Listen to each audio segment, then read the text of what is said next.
Habari mfuatiliaji na msikilizaji wa kipindi hiki pendwa cha Nyayo za Mnasihi. Karibu katika mwendelezo wetu wa eneo hili la saikolojia ya kazi. Leo tutahitimisha eneo hili kwa kuangalia nadharia pendwa inayosema kujizuia na kuafikiana. Nadharia iliyoanzishwa na Linda Gottfredson mwaka 1981. Circumscription and compromise kwa wanaopenda lugha ya Kiingereza. Katika nadharia hii, mwanamama Linda Gottfredson anazungumza mambo mawili kwa upana: kujizuia na kuafikiana. Kwa mujibu wa Linda, kujizuia ni mchakato ambao unalenga kuangalia kazi ambazo hatuwezi kuzifanya au ziko juu ya uwezo wetu, basi hatuna budi kuziondoa. Hatuna budi kuziweka katika ratiba ya shughuli tunazotamani kuzifanya. Anaongezea kusema mchakato huu unaanzia hasa utotoni. Katika ngazi ya utoto hadi utu uzima. Anayo mielekeo kadhaa ambayo tutatalii kwayo kuangalia namna ambavyo mtu anajizuia kwa kuzingatia mambo mbalimbali. Tuanze na mwelekeo wa ukubwa na nguvu. Mtoto wa miaka 3 hadi 5 ndiye mlengwa wa mwelekeo huu. Hebu nikupe changamoto kidogo. Ukimwagiza mtoto wa miaka 3 maji akufuatie ndani, hapana shaka atakuletea maji kwenye kikombe, atakuletea.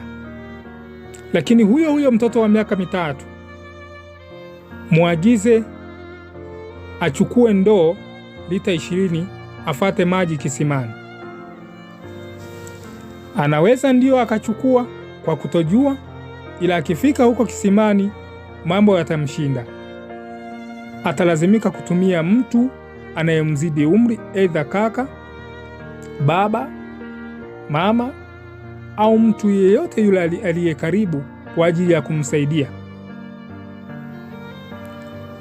Huu ndio mwelekeo wa ukubwa na nguvu, kwa maana umri alionao hauruhusu kufanya kile au unachotamani akufanyie.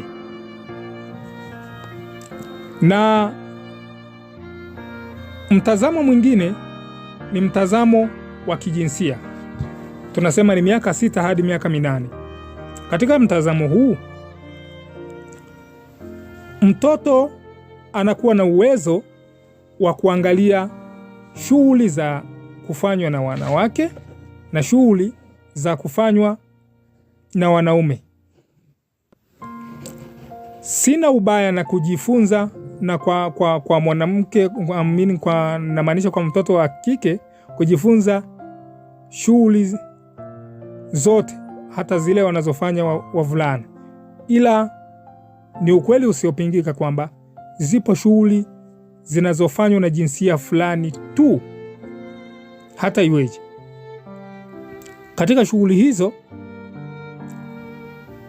mtoto anakuwa na uwezo wa kuchambua kwamba hizi sio shughuli zangu, lakini hizi ni shughuli zangu kulingana na jinsia yangu. Hapana shaka tunaelewana. Mtazamo mwingine au mwelekeo mwingine ni mwelekeo wa kijamii. Hapa katika mwelekeo huu unaanzia miaka 9 hadi miaka 13. Katika mwelekeo huu mtu anaangalia jamii inapenda nini, jamii itanitazameje nikifanya kazi hii. Tutakubaliana kipindi cha nyuma pengine hata sasa ni mara chache sana kuona mwanamke amefungua saruni kijijini na ananyoa. Ni mara chache sana. Au mwanamke anaendesha bodaboda, ingawa siku hizi mambo yanabadilika lakini ni mara chache sana. Vivyo hivyo kuona mwanaume ametwika mboga kwenye ndoo anauza nyumba kwa nyumba kijijini, ni mara chache pia. Kwa hiyo ni kwa nini jamii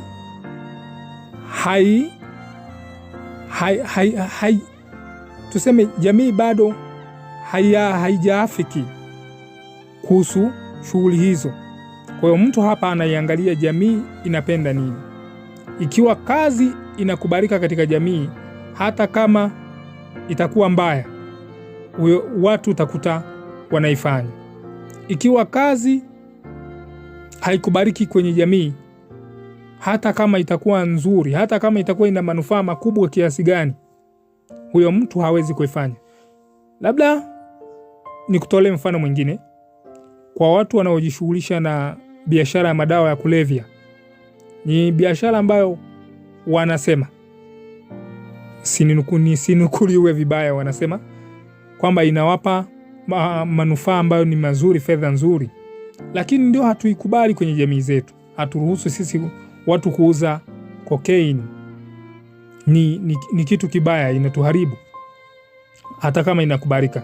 Kwa katika hatua hii mtu anaweza akajua kwamba shughuli hii ni mbaya katika jamii yangu, niachane nayo. Shughuli hii inafaa katika jamii yangu, niifanye, bila kujali ina manufaa kiwango gani.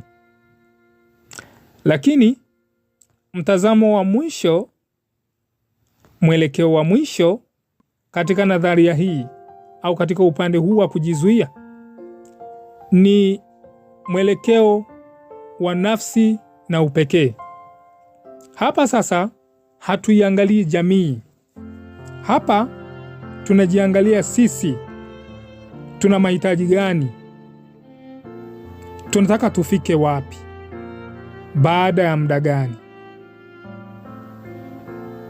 Tunaamua kufanya kazi itakayotupa manufaa ya kufika mahali hapo. Kwa mfano, ninataka baada ya miaka 5 nijenge nyumba pale Mbezi ya vyumba 6, niwe na hoteli yangu pale Nyamongolo, Mwanza, karibu na kituo cha mabasi. Sasa ninajiwekea malengo ya kazi gani itakayonipa fedha ya kutimiza malengo hayo. Hapa ninajiangalia mimi, sitoangalia jamii inasemeje.